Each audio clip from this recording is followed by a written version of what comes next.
Hello everyone, ಎಲ್ರಿಗೂ ನಮಸ್ಕಾರ. Welcome back to my YouTube channel Mithun's kitchen. ಇವತ್ತೊಂದು ಇನ್ಫಾರ್ಮೇಷನ್ ವಿಡಿಯೋ ಮಾಡೋಣ ಅಂದ್ಕೊಂಡಿದ್ದೀನಿ. ಟಾಪಿಕ್ ಬಂದುಬಿಟ್ಟು ಚಿಕನ್ ಪಾಕ್ಸ್. ಇದು ನಮ್ಮೂರ ಕಡೆ, ನಮ್ಮ ಹಳ್ಳಿ ಕಡೆ ಎಲ್ಲ ಏನಂತೀವಿ, ಅಮ್ಮ ಅಂತ ಕರಿತೀವಿ, ಅಮ್ಮ ಬಂದಿದೆ ಅಂತ ಕರಿತೀವಿ. ಸಾಮಾನ್ಯವಾಗಿ ಎಲ್ಲ ಏಜರ್ಗೂ ಬಂದಿರ್ತೇವೆ. ನಮಗೂ ಕೂಡ ಬಂದಿದ್ದು, ನಾನು 5th ಸ್ಟ್ಯಾಂಡರ್ಡ್ ಇದ್ದಾಗ ಏನೋ ಬಂದಿತ್ತಿದ್ದು. ಇವಾಗ ನನ್ನ ಮಗನ ಕೂಡ ಬಂದಿದೆ. ಸೊ ಹಾಗಾಗಿ ಇದ್ರ ಬಗ್ಗೆ ಒಂದು ವಿಡಿಯೋ ಮಾಡೋಣ ಅಂತ ಮಾಡ್ತಾ ಇದ್ದೀನಿ. ಚಿಕನ್ ಪಾಕ್ಸ್ ಅನ್ನೋದು ಒಂದು ವೈರಸ್ ಇಂದ ಬರುತ್ತೆ. ಇದು ಹೇಗೆ ಸ್ಪ್ರೆಡ್ ಆಗುತ್ತೆ ಅಂತಂದ್ರೆ, ಇದು ಜಾಸ್ತಿ ಮಕ್ಕಳಲ್ಲೇ ಕಂಡು ಬರುತ್ತೆ. ಇದು ಯಾವ ರೀತಿ ಸ್ಪ್ರೆಡ್ ಆಗುತ್ತೆ ಅಂತಂದ್ರೆ, ನಿಮ್ಮ ಮನೆಯಲ್ಲಿ ಅಥವಾ ನಿಮ್ಮ ಆಜು ಬಾಜು ಮನೆಯಲ್ಲಿ ನೀವು ಸ್ಕೂಲಿಗೆ ಕಳಿಸ್ತಾ ಇದ್ರೆ ಅಲ್ಲಿ ಯಾವುದಾದ್ರೂ ಒಂದು ಮಗುವಿಗೆ ಬಂದಿದ್ರೆ ನಿಮ್ಮ ಮಗುವಿಗೂ ಕೂಡ ಬರೋ ಚಾನ್ಸಸ್ ಇರುತ್ತೆ.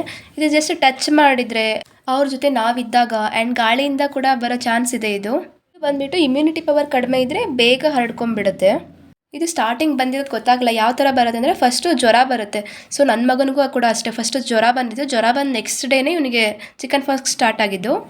ಇದು ಸ್ಟಾರ್ಟಿಂಗಲ್ಲಿ ಜಸ್ಟ್ ನೀರು ಗುಳ್ಳೆ ಥರ ಆಗಿರುತ್ತೆ, 1-2 ಕಡೆ ಅಷ್ಟೇ ಸಣ್ಣ ಸಣ್ಣ ಚಿಕ್ಕದಾಗಿ ಗುಳ್ಳೆ ಥರ ಆಗಿರುತ್ತೆ. ಅದಾದಮೇಲೆ ಫುಲ್ ಇಡೀ ಬಾಡಿ ಎಲ್ಲ ಸ್ಪ್ರೆಡ್ ಆಗುತ್ತೆ. ಇದೊಂದು ದೊಡ್ಡದಕ್ಕೆ ಆಮೇಲೆ ಫುಲ್ ಎಲ್ಲ ಬಾಡಿ ಎಲ್ಲ ಕೆಂಪು ಆಗುತ್ತೆ. ಆಮೇಲೆ ಒಬ್ಬರಿಗೆ ಚಿಕ್ಕದ ಕೂಡ ಆಗುತ್ತೆ, ಒಬ್ಬರಿಗೆ ದೊಡ್ಡ ಕೂಡ ಆಗ್ತವೆ. ಇದು ಅಮ್ಮ ಅನ್ನೋದು ಇದು ಒಂದೇ ಜಾಗ ಅಂತಲ್ಲ, ಇಡೀ ಬಾಡಿ ಎಲ್ಲ ಸ್ಪ್ರೆಡ್ ಆಗುತ್ತೆ. ಮುಖ ಆಗಿರ್ಬೋದು, ಬೆನ್ನು, ಕೈ, ಕಾಲು, ಐಸು ಆ್ಯಂಡ್ ಮೌತಲ್ಲಿ ಕೂಡ ಆಗುತ್ತೆ. ನನ್ನ ಮಗನಿಗೆ ಬಾಯಲ್ಲಿ ಕೂಡ ಆಗುತ್ತೆ. ಸೊ ಅವನಿಗೆ ಊಟ ಮಾಡೋಕ್ಕೆ ಕೂಡ ಆಗ್ತಾ ಇರಲಿಲ್ಲ.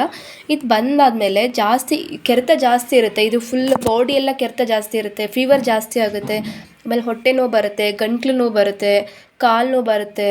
ಇದು ಬಾಯಲ್ಲಿ ಕೂಡ ಗುಳ್ಳೆ ಬರೋದ್ರಿಂದ ಊಟ ಮಾಡೋಕ್ಕಾಗಲ್ಲ. ನನ್ನ ಮಗ ಅಂತೂ ಹೊಟ್ಟೆ ಹಶ್ವಾಗಿಲ್ಲ, ಊಟ ಮಾಡೋಕ್ಕಾಗಲ್ಲ, ಗಂಟ್ಲು ನೋವು ಅಂತಲೇ ಹೇಳ್ತಾ ಇದ್ದ ಊಟ ಮಾಡ್ಸೋಕ್ಕೋದ್ರೆ. ಇದು ಸ್ಟಾರ್ಟಿಂಗ್ ಬಂದಾಗ ಇವನ್ ನನಗೂ ಗೊತ್ತಾಗಿರಲಿಲ್ಲ. ಇವನು ಆಚೆ ಕಡೆ ಆಟ ಆಡ್ತಿರ್ತಾನಲ್ಲ, ಏನೋ ಸೊಳ್ಳೆ ಕಡ್ದಿರ್ಬೋದು ಅಂತ ಅಂದ್ಕೊಂಡು ಸುಮ್ಮನಾಗಿದ್ದೆ. ಆದರೆ ಫೀವರ್ ಮಾತ್ರ ಜ್ವರ ತುಂಬಾ ಜಾಸ್ತಿ ಆಗಿತ್ತು. ಫಸ್ಟ್ ಡೇ ಜ್ವರ ಜಾಸ್ತಿ ಆಗಿತ್ತು, ಮನೇಲೆ ಸಿರಪ್ ಹಾಕ್ಬಿಟ್ಟು ಸುಮ್ಮನೆ ಆಗಿದ್ದೆ. ಆದರೆ ನೆಕ್ಸ್ಟ್ ಡೇ ಜ್ವರ ಕೂಡ ಇನ್ನೂ ಜಾಸ್ತಿ ಆಗಿತ್ತು. ಸೊ ಹಾಗಾಗಿ ನಾವು ಹಾಸ್ಪಿಟಲ್ಗೆ ಹೋದಿ ನೋಡೋಣ ಅಂತಂದು. ಸೊ ಡಾಕ್ಟರ್ ಚೆಕ್ ಮಾಡಿದಾಗ ಅವನಿಗೆ ಮೈಯಲ್ಲೆಲ್ಲ ಸ್ವಲ್ಪ ಅಲ್ಲಿ ಚಿಕ್ಕ ಚಿಕ್ಕ ಗುಳ್ಳೆ ಆಗಿತ್ತು. ಸೊ ಅದನ್ನು ನೋಡಿಬಿಟ್ಟು ಅವ್ರು ಕನ್ಫರ್ಮ್ ಮಾಡಿದ್ದು ಇದು ಚಿಕನ್ ಪಾಕ್ಸ್ ಅಂತಂದು. ಇದು ಚಿಕನ್ ಪಾಕ್ಸ್ ಆದಾಗ ಜ್ವರ ಬಂದೇ ಬರುತ್ತಂತೆ ಆಲ್ಮೋಸ್ಟು.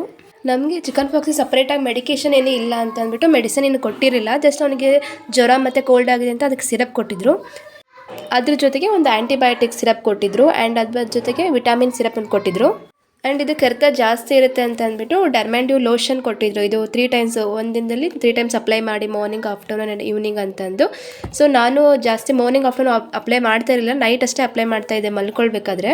ಅಪ್ಲೈ ಮಾಡಿದಾಗ ಕೂಡ ಈಚಿಂಗ್ ಇತ್ತು ಆ್ಯಂಡ್ ನನ್ನ ಮಗ ಕೂಡ ತುಂಬಾ ಕೆರಿತಾ ಇದ್ದ. ನೈಟು ಸ್ಟಾರ್ಟಿಂಗ್ ಅಂತ ಒಂದು 4 ಡೇಸ್ ಮಲ್ಕೊಂಡೇ ಇರಲಿಲ್ಲ ನೀಟಾಗಿ. ಈಚಿಂಗ್ ಜಾಸ್ತಿ, ಇದು ಕೆರೆತ ಜಾಸ್ತಿ ಇರೋದ್ರಿಂದ ಮಕ್ಕಳಿಗೆ ತಡ್ಕೊಳಕ್ಕಾಗಲ್ಲ. ಒಂದು ದೊಡ್ಡವ್ರು ಹೇಗೋ ತಡ್ಕೊಳ್ತೀವೇನೋ, ಮಕ್ಕಳಿಗೆ ತಡ್ಕೊಳಕ್ಕೆ ತುಂಬಾ ಕಷ್ಟ ಆಗುತ್ತೆ.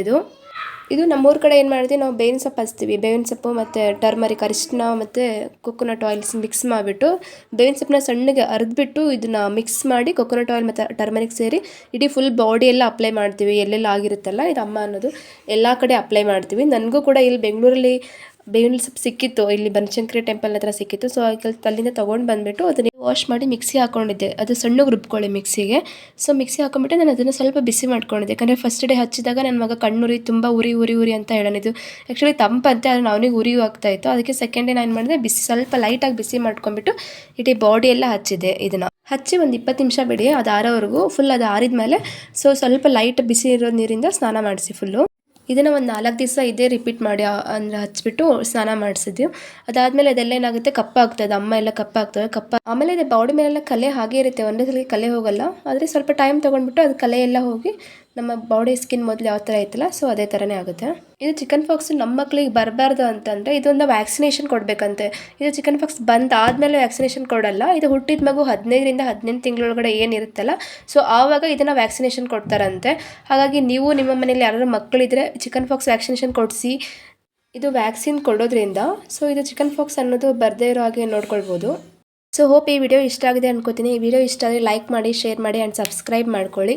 ಸೊ ಮುಂದಿನ ವಿಡಿಯೋದಲ್ಲಿ ಸಿಗೋವರೆಗೂ ಎಲ್ಲರಿಗೂ ನಮಸ್ಕಾರ. Thank you everyone.